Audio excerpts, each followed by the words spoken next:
Hannity, great show from Vietnam. We're going to be watching really closely on Thursday night, and I'm glad you got a helmet for your moped. I didn't get a helmet, and it wasn't a moped, it was a scooter. It was a moped, but it was adorable, and everybody is in favor of you riding in. Yeah, that's a really great word, adorable. Every guy wants to be called adorable. From Long Island into the studio on a moped every day with a camera following you. Wait a minute. We need that. Because this last thing.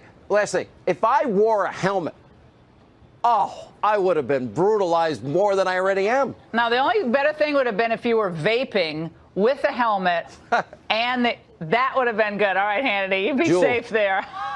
We'll see you tomorrow. I'm Laura Ingraham. This is the Ingraham Angle from Washington tonight. What a show we have for you. President Trump is going to be making his first public appearance in Vietnam later in the hour, participating in the arrival greeting at the presidential palace. We're going to have live reports for you throughout the show. And ahead of that, we want to hit on some key cultural issues. And sometimes members of the media don't want to touch these, but we will.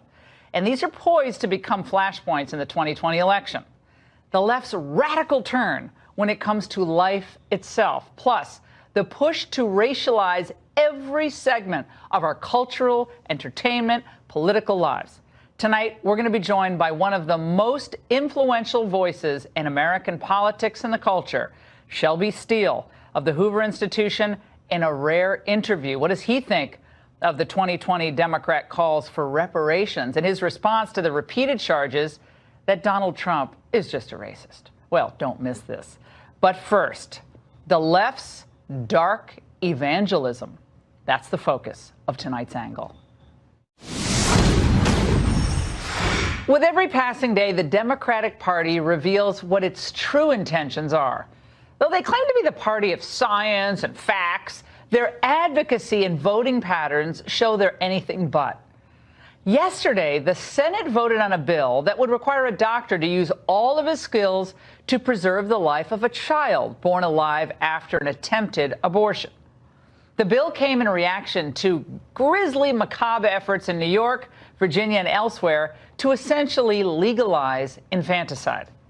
Governor Ralph Northam of Virginia specifically verbally supported efforts to legalize it, so Trump called him out during the State of the Union. We had the case of the governor of Virginia where he stated he would execute a baby after birth. To defend the dignity of every person, I am asking Congress to pass legislation to prohibit the late-term abortion of children. Well, there was essentially little to no response from the Democrats in the room. Stone-faced Nancy just sat there. Well, the Senate attempted yesterday to do something about this Democrat embrace of infanticide and hold doctors accountable. So my colleagues across the aisle need to decide where they'll take their cues on these moral questions. On the one hand, there are a few extreme voices who've decided that some newborn lives are more disposable than others. On the other side is the entire rest of the country. I want to ask each and every one of my colleagues whether or not we're okay with infanticide. This language is blunt. I recognize that, and it's too blunt for many people in this body. But frankly, that is what we're talking about here today. Now, in the end, all but 3 Democrats voted against permitting the bill to proceed. Shameless. Every one of the announced 2020 Democratic presidential candidates voted no.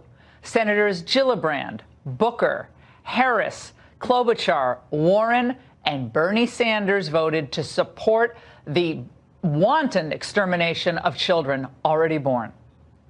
Along with Planned Parenthood, they claim that the bill would limit reproductive rights. And in the words of Senator Patty Murray, it's a vote on yet another attack from our Republican colleagues on women's health and their right to access safe, legal abortion. This time in the form of an anti-doctor, anti-woman, anti-family piece of legislation. Nice try, Patty. Anti-doctor, anti-woman, anti-family. Family usually requires a child, and infanticide usually requires the taking of a child's life, doesn't it? And what Murray didn't mention is that she and her party's opposition to this common sense bill is itself anti-science. We have a viable child that has been born. In what way is it anti-woman or anti-family to protect the life of that child. It's craziness. Now, the president correctly summarized the vote in a pair of tweets yesterday. The Democrat position on abortion is now so extreme that they don't mind executing babies after birth. This will be remembered as one of the most shocking votes in the history of Congress. But, my friends, once a party embraces this nihilism, this dark religion, by treating abortion itself like a sacrament, all reason goes out the window. What happened to safe, legal, and rare? Their unwavering defense of abortion on demand, even if it leads to infanticide or, well, let's say, the embrace of other issues like gender fluidity, even if that leads to rank unfairness. We're going to get to that issue later on in the show. It's akin to a secular Sharia law among the left. You deviate from what the social justice warriors stipulate today, and they'll decapitate you in the workplace and in school if they have their way. These people are fanatics. They're zealots, hell-bent on a complete upending of the social order and an upending of just about everything that embodies or even comes close to embodying tradition. Leftist icon, feminist Gloria Steinem was on the Today Show promoting a book of old essays. One in particular, written in the 1980s, suggested that the Republican Party and Hitler's views had a lot in common. On a more serious note, to put it mildly, is why Hitler was actually elected, and he was elected, and he campaigned against abortion. I mean, he padlocked the family planning clinics. Okay, so that is still relevant in terms of the right wing. Well, I'm afraid Gloria is getting a bit dotty in her old age. She essentially is arguing that in order to save humanity, you have to kill off more humans. And notice how Steinem practices the art of self-projection. Hitler, just like Planned Parenthood, practiced and defended mass extermination, all in the name of racial purity, which is exactly what the founder of Planned Parenthood believed. Margaret Sanger believed deeply in eugenics. Check out this article from 1926 about Sanger's advocacy for birth control clinics. She said, "We want a world freer, happier, cleaner. We want a race of thoroughbreds." It shouldn't surprise you that Sanger established her first full-service clinic in Harlem in 1930. Well, why Harlem? Well, as the Washington Times explains, that's where a lot of the black people she often referred to as human weeds lived. Sanger described it as an experimental clinic established for the benefit of colored people. Well, for her, the word benefit really just meant elimination. And in her infamous letter to Clarence Gamble of Procter & Gamble, it was about the need to use the cover of ministers to set up these clinics. She wrote to him, "The most successful educational approach to their population is through a religious appeal. We don't want the word to get out that we want to exterminate the Negro population, and the minister is the man who can straighten out that idea if it should occur to their more rebellious members." Can you believe that was written? The left then, and the left today, has this insatiable appetite for this death culture, which, by the way, reminds me of another baby story.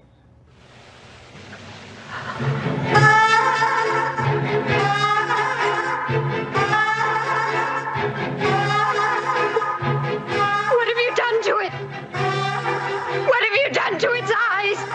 He has his father's eyes. What have you done to him, you maniac? Satan is his father, not Guy. The left's dogmatic adherence to their dark gospel means they'll never disavow this undeniable racist or purge her from their history. New York even named a street after Sanger. Yeah, it's called Margaret Sanger Way. And it's not just the old war horses of the left preaching this deadly creed. The young upstarts have joined the congregation, even when cooking alone in an empty apartment. There's scientific consensus that the lives of children are going to be very difficult, and it does lead, I think, young people to have a legitimate question. You know, is it okay to still have children? Wait a second. The lives of children are going to be very difficult. Sure are if they're not born. What? Scientific consensus? It's called eventual human extinction, Professor. And for people who claim to be concerned about being on the right side of history, they seem to be running in the opposite direction. NBC reported on millennials who just say no to babies. They did it last month. I think I just had a lot of other aspirations in mind. Babies are a lot of work, and I wasn't really willing to take on half that work. Well, and no repercussions for that type of thinking, right? Some say it puts our country in jeopardy of not having a strong enough workforce in the years to come. Another possible impact, though, we risk having fewer people to help care for the nation's growing elderly population.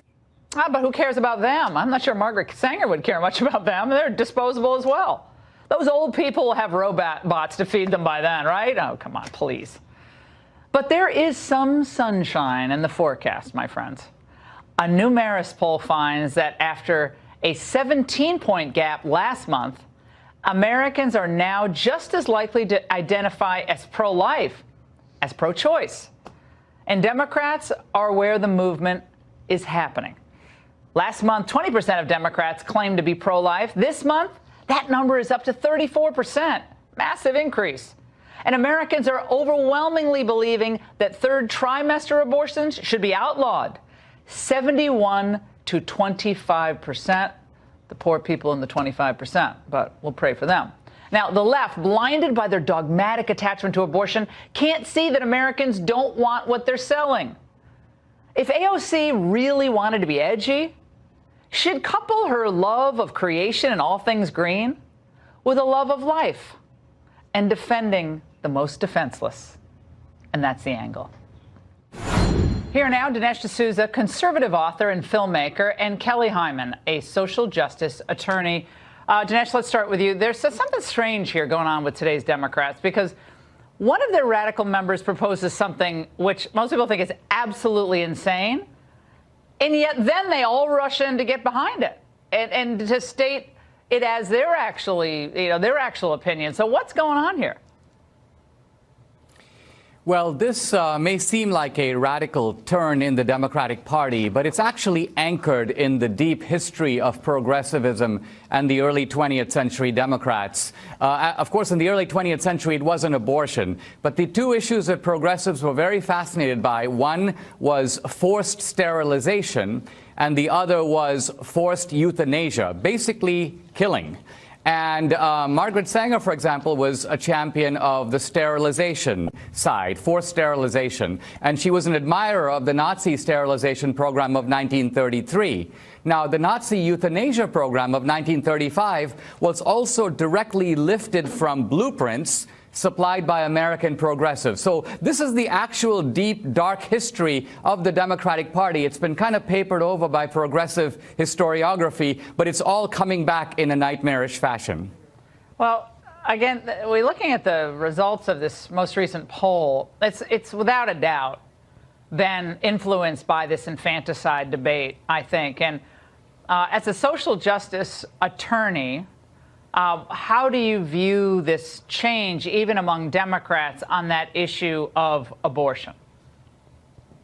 Well, first off, Laura, thank you so much for having me on your show. It's great to be here. And I think we really need to focus on what the issue is. And we must look at it from the standpoint of unwanted pregnancies and how we prevent that. The best way to avoid that and what we need to do to help people and advise them of the problems that they have. And so I think it's really important to think about education. And also, I get that, Kelly, but keep us focused on, we want to keep focused very specifically on what we're talking about here. We're not talking about counseling people on birth control.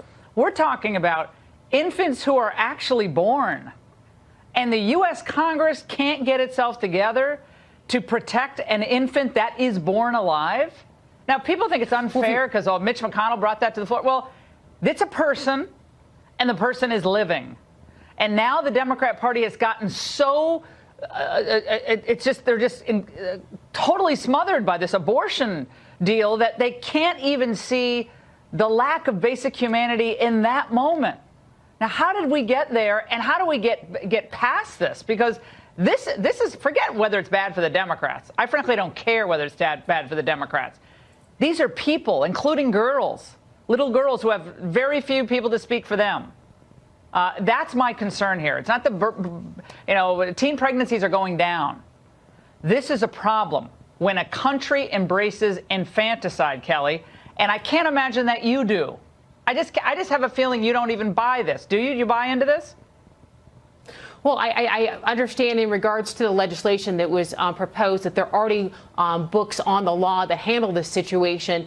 And my understanding is that there hasn't been a situation that occurred like this. And I go back to the point, I think it's really important. Yeah, there have been situations like this where people have been born alive after botched abortions. And we're going to talk to Abby Johnson, who's a former Planned Parenthood clinic director, who's going to talk about that in just a moment. But again, we're talking about right now, we're not talking about first trimester abortions, whatever you think about that, even second trimester, which most people are against. We're talking about a child born alive. And I get why, Planned Parenthood wants to keep the money coming in. But Dinesh, this is not what it was supposed to be about. Hillary nodded her head during that debate when Donald Trump said, "You want to rip the baby up after the baby's viable." And she said no. She basically said no. Well, yes, apparently. Going back to the 1960s, I think it was the feminist Shulamit Firestone who said the fetus is an uninvited guest. I think this is the heart of the debate, because as long as the fetus is considered an extension of the woman's body, the argument is the woman should have every right to dispose of it as she sees fit. But the important thing is that even in Roe v. Wade and the early abortion decisions, the Supreme Court acknowledged that this issue of viability, the argument shifts the moment that the fetus can live outside the womb. Of course, the fetus is still dependent on the mother, but a 2-year-old is also dependent on the mother. So viability was a critical reasoning pivot of the early abortion decisions, and it seems like that's gone out the window. And the basic idea now is that even if the fetus is viable outside the womb, if we feel like killing it, we should be able to do that. Kelly, final words. I think that we need to come with a resolution, and I think it's important. The way to think about it is when we think about a resolution is what's the way to deal with this, and the best way to deal with this is to deal with it about the unwanted pregnancies and how to resolve that and what we need to do to fix that. Well, I understand what you're saying, but there are a lot of people who are desperate to adopt children, and I'm speaking as adoptive mother. There are just so many people out there who would just love to take these babies and raise the children. And I understand a lot of people are, this is a tough issue for a lot of people, but just on the infanticide question, we have to be better than this. But I'm really glad both of you came on. Dinesh and Kelly, thanks so much. There's still a part of me that isn't sure. I know. But the one thing that all experts agree on is that at this stage, the fetus can't feel anything. Sorry to bother you, but they need an extra person in the back room. Are you free?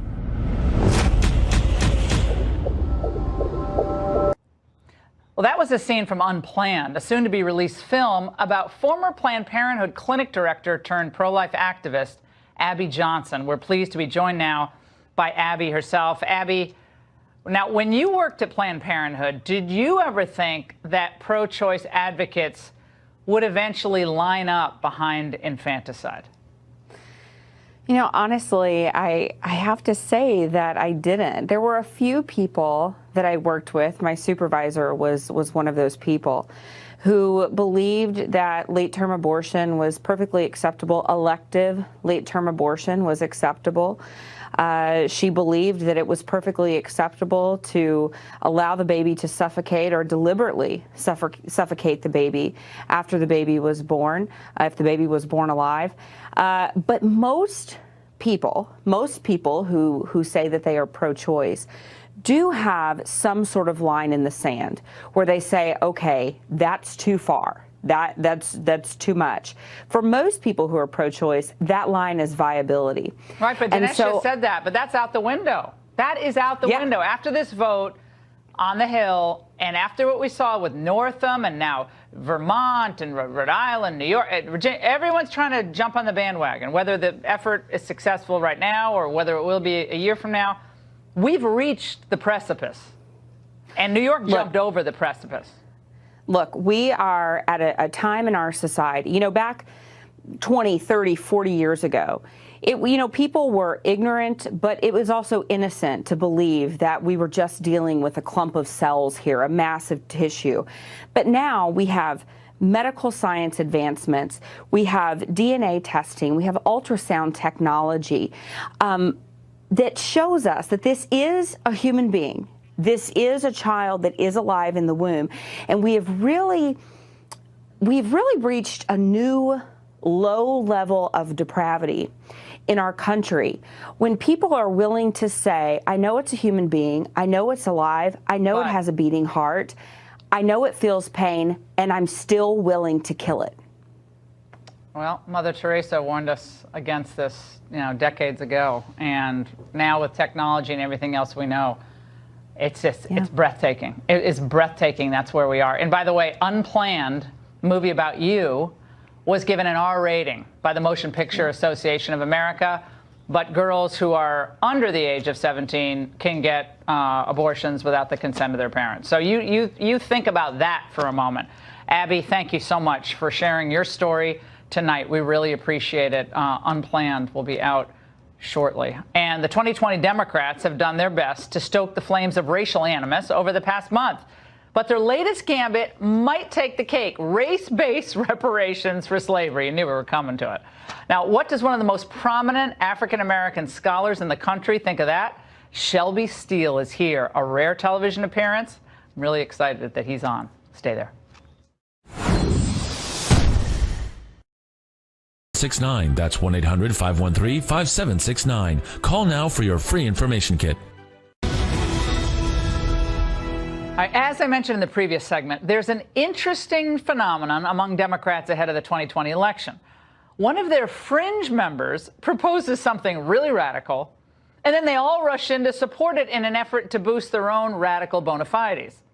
From the Green New Deal, Medicare for all, and now we're on to reparations. People aren't starting out on the same base in terms of their ability to succeed. And so we have got to recognize that and give people a lift up. So you are for some type of... Yes, I am. I have long believed that this country should resolve its original sin of slavery, and that one of the ways we should consider doing that is through reparations for people who are the descendants of slaves. We're pleased to be joined tonight by conservative author, documentary filmmaker, and senior fellow at the Hoover Institution and best-selling author Shelby Steele. Shelby, we have so much to get into tonight, but I want to start with this reparations push. I mean, we just got through infanticide with Dinesh D'Souza and former Planned Parenthood clinic worker, and that's where the Democrats are on that issue. And now it looks like one after the other, they're going to come out for some type of reparations to, quote, resolve the issue of slavery. What's going on here? Well, I like the word resolve. It's kind of unimaginable to me that you would have the hubris to think you could resolve slavery. And I think reparations generally is, that's the problem with it. It's this holding on to an idea of justice that's absolutely impossible. Not only is it impossible, but it's self-defeating, because you have to continue to see yourself as a victim, waiting around in life to be resurrected by the beneficence of the larger society, by white guilt. And once again, you put your fate in the hands of other people rather than yourself. I would like very much to think that I have the self-esteem, the dignity to reject even the most lavish reparations. I have too much racial pride to consider such a thing. Keep your reparations.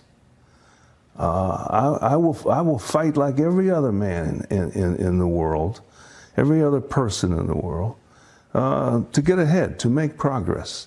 But to cling to this idea is shameful. Let's talk about why, and everything from the Oscars to college campuses, that we've arrived at this place. And this is 50 years after the Civil Rights Act. All sorts of progress made. We have black CEOs, multimillionaires, top at universities. Every aspect of life, we've seen great progress. So yet we're at a point where it's almost like there was no progress, there is no progress, and now white privilege, Shelby, is the rubric of the moment. We've had this privilege issue percolating, but now it's really taken root. What do both white people and black people do when they're stuck in this conversation? It doesn't seem to go anywhere positive. Well, that's right. It's cyclical. It doesn't. There's no way out of it. Let's look at a term I've dealt with a lot, and that's white guilt. And white guilt is not the feeling of guilt. White guilt is acting guiltily because you are terrorized by being seen as a racist. If to be seen as a racist in American life is a terrible thing. It's ruinous to your career, to your life. And so whites then are hungry for a way to prove that they're innocent of racism, that they're not racist. And this is where the trouble begins. We've had 60 years now of the federal government and institutions across society bending over backwards, supposedly dealing with the problem of race and inequality and so forth. And again, whites taking the position, liberalism itself really is a response to our history of evil racism.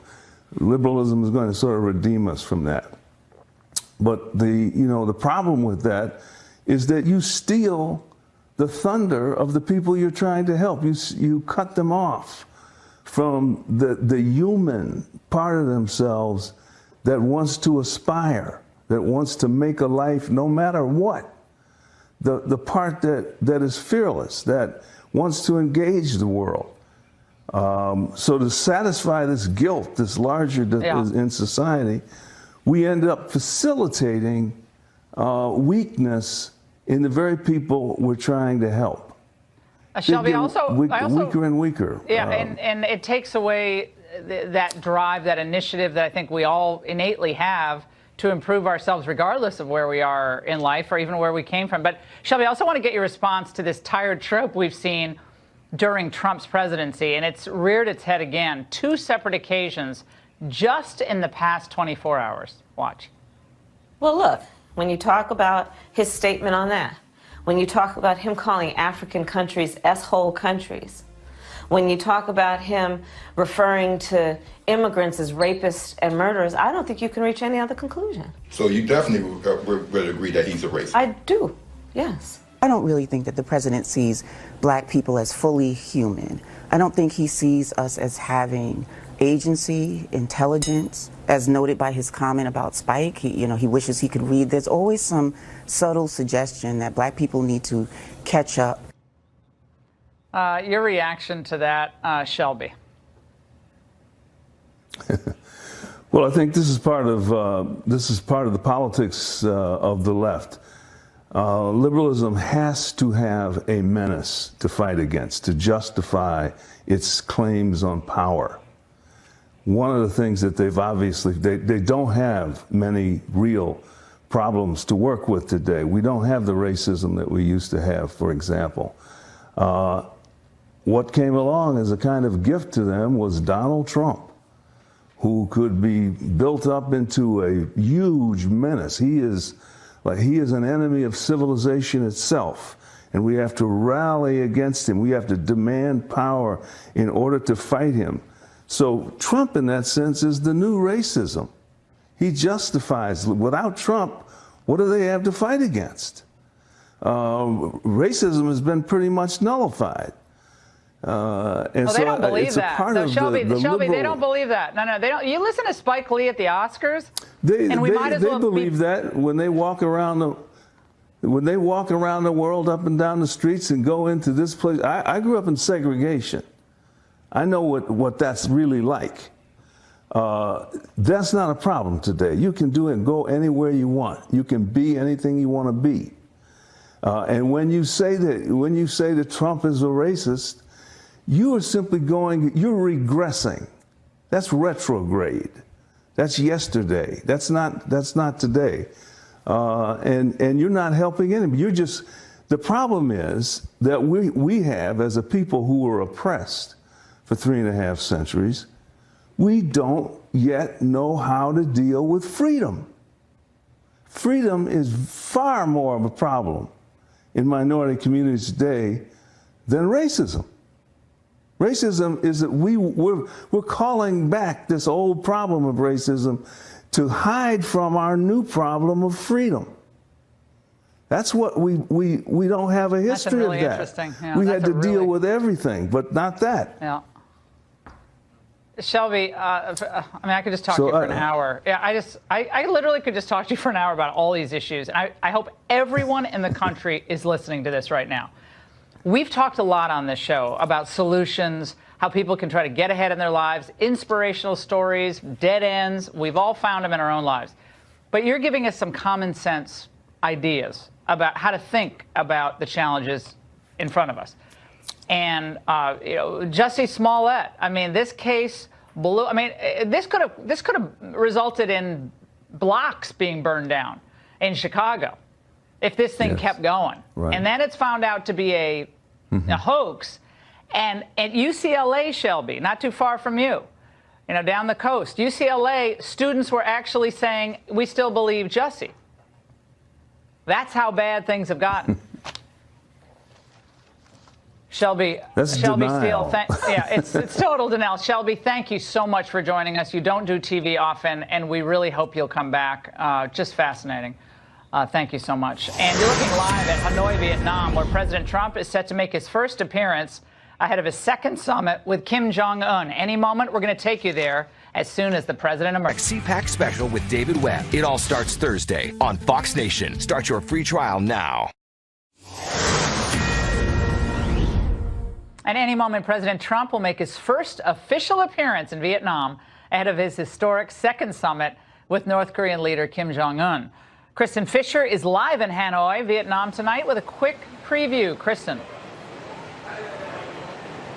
Hi, Laura. Well, we're now under 8 hours away from the first big meeting of President Trump and North Korean leader Kim Jong-un here in Hanoi. The two are going to be having dinner tonight at around 6:30 a.m. Eastern time at a very nice hotel not too far from here. They're going to have about 20 minutes of one-on-one time. Then they're going to open it up to 2 guests each, including Secretary of State Mike Pompeo and the acting chief of staff Mick Mulvaney. That dinner is expected to last for about 90 minutes, so the two sides are really going to have some good time to try to break the ice ahead of those more formal meetings tomorrow. Now, even though the White House press corps is staying at the same hotel as Kim Jong-un, several members of the White House press corps, I should say, including myself, we don't have any visibility into what his schedule is like today, except for that dinner with President Trump tonight. We do know that yesterday he spent the afternoon visiting the North Korean embassy here in Hanoi, but that's about it. As for President Trump, we should see him very soon for the first time in about 30 minutes.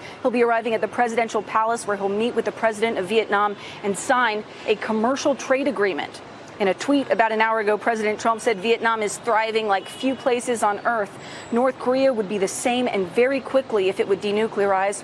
The potential is awesome, a great opportunity like almost none other in history for my friend Kim Jong-un. So that is the president's pitch to Kim Jong-un in a nutshell. If you commit to denuclearization, then your country could enjoy the same kind of economic prosperity and growth as another former enemy of the United States, the host country here, Vietnam. Laura? Wow. Thank you, Kristen, very much. And we're expecting the president to arrive at the Vietnamese presidential palace any moment. We're going to take you back to Vietnam and Ed Henry with some exclusive photos as soon as he does. And also tonight, an update to a story we brought you last month about 2 transgender girls competing in high school track in Connecticut. On February 16th, Terry Miller and Andrea Yearwood took first and second place in the State Open Indoor Women's Track Championships, even though biological males. They today identify, they say, as girls. Now, one of the girls participating in that race, Selena Sewell, finished in 8th place, missing out on a chance to compete in front of college coaches by just 2 spots. She said this is about competing versus Miller and Yearwood. And she said, we all know the outcome of the race before it even starts. It's demoralizing. Well, here now herself, Selena Sewell. Selena, well, you go to Glastonbury High School, where I went to high school and was a decent athlete myself in the day. But you say you're happy for the competitors who beat you out, but that shouldn't be done in sports because of just the basic unfairness of all of this. Tell us about it. So I am very happy for these athletes, and I fully support them for being true to themselves and having the courage to do what they believe in. But in athletics, it's an entirely different situation. It's scientifically proven that males are built to be physically stronger than females. It's unfair to put someone who is biologically a male who has not undergone anything in terms of hormone therapy against cisgender girls who... Well, I think I'm going to jump in here because I think you're being, Selena, you're being very politically correct, and that's fine. You're being very nice, which is great. You're a high school student. You should be. But you're an athlete. And I was, I played field hockey, softball, and basketball in Glastonbury High School. And I know how hard it is to compete at that level because they're a really strong conference. What happens, forget about people identifying, what happens to every sport? Like, what happens to field hockey when the soccer players start to play? What happens with girls basketball? What happens with, with girls volleyball? What happens with tennis? Martina Navratilova said basically it's going to completely change competition in an unfair way to girls. And I don't think you can get anyone who's more pro equality for people of different, identifying as different things than she is. She's now being trashed for just saying that. So what are other members of your team saying about this? My teammates and my fellow competitors, we are happy for these athletes, of course, but we do think it's unfair. And for us, it is upsetting when we work hard all season and put in a lot of effort only to turn up at the state meets and get beat by someone who is biologically a male and lose state championships over this. What was the difference in the time between the top 2 transgender athletes and the biological girl athletes number 3, 3rd place? What was the difference in time? So first place, I believe, was 6:95. Second place was 7:01, and third place, which is the first biological female, was, I believe, at 7:23. Okay, so it's a decent difference. Well, look, here's some of the issues. Yes. Male and female biological traits differing. So people kind of, in case you don't know, here it is. Females are on average 9% shorter than males. Male bones are bigger in both size and density. Females have shorter arms and legs relative to body size. Females are around 30 to 35% muscle by weight, while males are 40 to 50% muscle. Females' ligaments are thinner and softer than males. The internal organs of men tend to be bigger, broader, more capable of taking in oxygen, shoulder size. These are just, no matter you're taking hormones, not taking hormones, the structure of the anatomy is different, period. And you're not going to see a lot of girls winning first, second, and third if this continues. However people want to identify, that's fine if they want to do that. But what about next year's female athletes on the track team, Selena? When they want to go for college scholarships, what happens to them? So the juniors right now who are applying for colleges, it can provide a major issue because in Connecticut, you don't have to write on the meet results that one athlete is transgender. They're just all in the boys category or all in the girls category. So if a college coach looks at the results in the state meets, they will see the wide margin between first and or second place, and the rest of the places they'll see that there's a wide margin of time, and they'll say, hey, why aren't the rest of these girls running as fast as these two? Yeah. Well, they actually commented, Selena, on television briefly. They were asked about, wouldn't they think this was unfair if the table was reversed? Let's watch.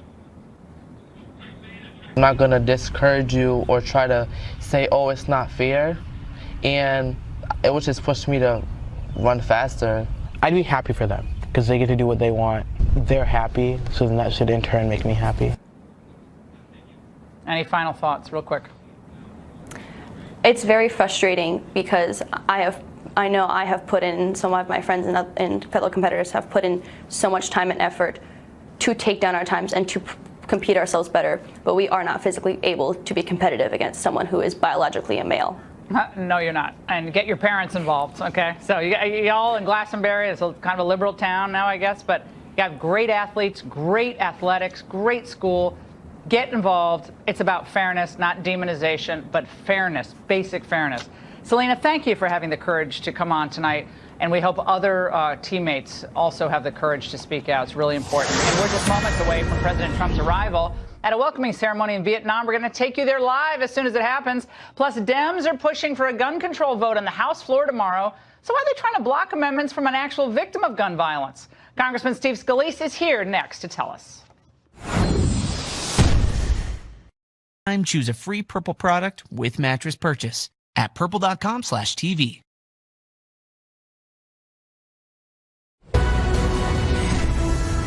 It is common sense to keep guns out of the hands of dangerous people. One is comprehensive background checks. The other is closing the Charleston loophole, which allowed the shooter in that tragic case to be able to get a gun he was not entitled to. Tomorrow, House Dems will bring 2 gun control bills to the floor. But would these background checks actually protect law-abiding citizens, or would it just make it harder for them to obtain firearms? Congressman Steve Scalise knows a lot about these issues in these 2 bills. Just a few weeks ago, Democrats in the House Judiciary Committee blocked him from testifying at a hearing on gun violence. He's here to react. Steve, what do you make of these 2 bills, and will they make us safer?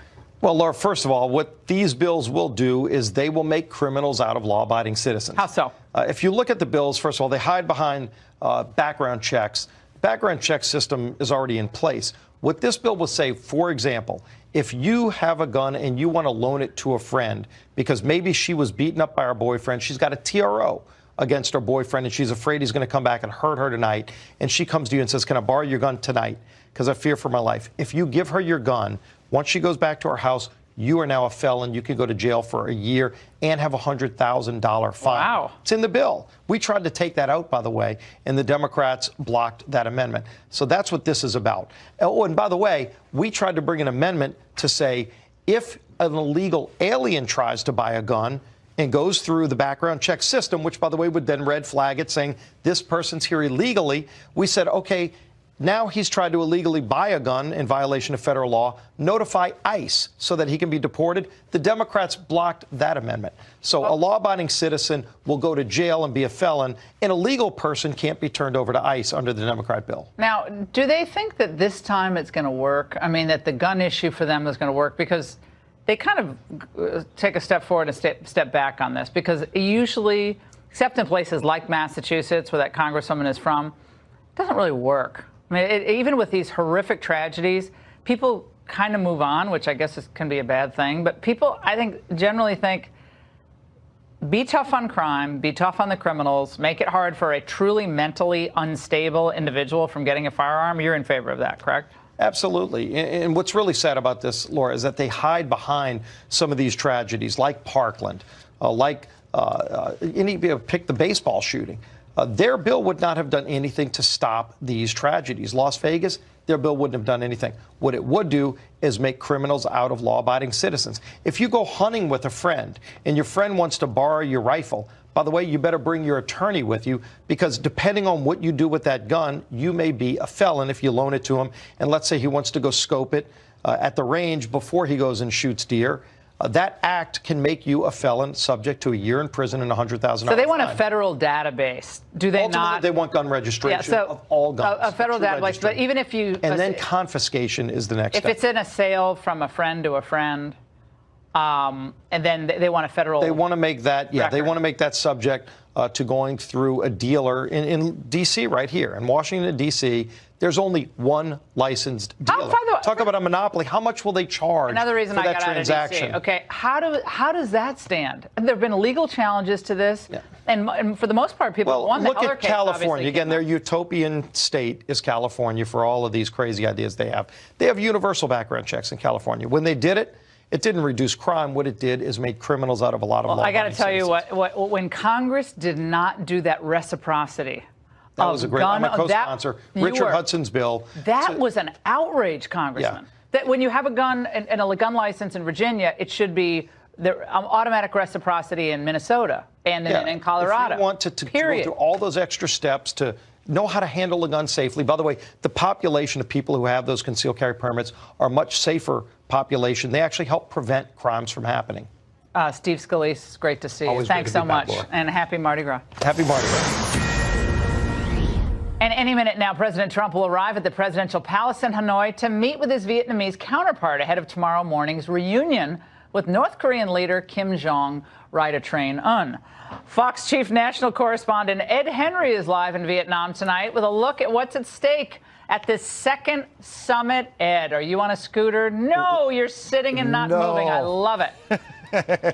Laura, good to see you. You can see the picture, screen left, where it appears the beginning of President Trump's motorcade is arriving at that presidential palace here in Hanoi. The key is that President Trump will be meeting with President Trong, his counterpart, to sign a trade deal between the U.S. and Vietnam, maybe showing Kim Jong-un the fact that the economy here in Vietnam is very strong. They have communism mixed with some market reforms, maybe a taste of what he can get if he signs a nuclear pact with President Trump. But later is the main event. This will happen about 7 p.m. local time here, 7 a.m. back home where you are. So when you're having breakfast, President Trump will be having dinner with Kim Jong-un at the Metropole Hotel. It's a very famous hotel, French colonial style. Look at that picture on the right. I got this exclusively from a source who's inside the hotel. It appears to be where the leaders will be having dinner. You can see it's very close and intimate, just a few seats, as Kristen Fisher said and reported earlier. The President, Secretary of State, Chief of Staff, Kim Jong-un and his counterparts. We got some other photos from inside the hotel. We'll be showing them as well. 1 a.m. Eastern. I'll be reporting all night live. You see the flags being set up at the Metropole Hotel. So we have sources inside the summit. They're giving us an inside look. You mentioned the stakes. They are enormous. The president walking into the presidential palace right now as we speak, Laura. Right now, sorry to interrupt, but he's walking in, and we're watching him now. Again, this is the first time he's walked in formally at the presidential palace. Ed, there are a lot of doubters out there about this second summit, saying we didn't get much out of the first summit. There was a lot of hope. But as far as substantial progress on denuclearization, other than stopping tests, not much. But these pictures are something. Close it out for us.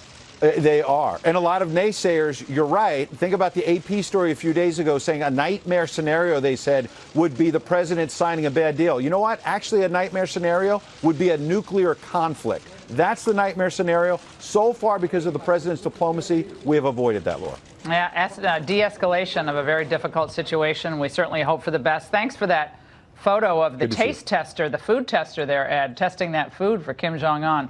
That's all the time we have tonight. New podcast, of course, a new episode launched tonight, and tomorrow's is brand new. So check it out at Podcast One. Shannon Bream and the whole team up next. Take it from here.